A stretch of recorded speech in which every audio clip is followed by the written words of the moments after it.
Hello बच्चों, let's read the question. The question says, if insufficient parathyroid hormone is produced, the blood calcium levels drop, resulting in reduced growth in childhood or dwarfism, tetany, जो कि condition है with rapid spasm in muscles, osteoporosis या blood clotting. ठीक है. So अगर insufficient parathyroid hormone PTH release हो रहा है, PTH stands for parathyroid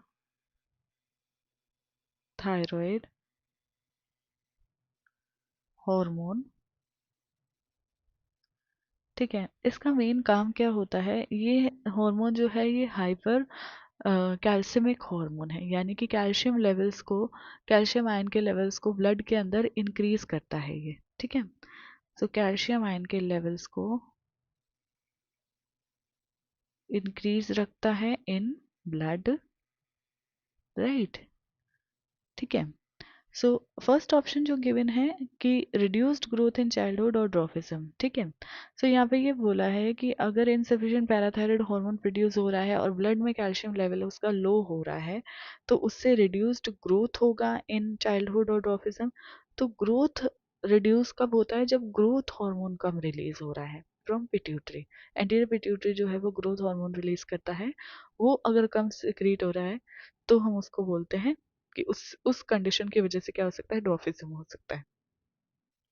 तो ये इनकरेक्ट हो जाएगा. सेकंड गिवन है tetany, condition with rapid spasm in muscles.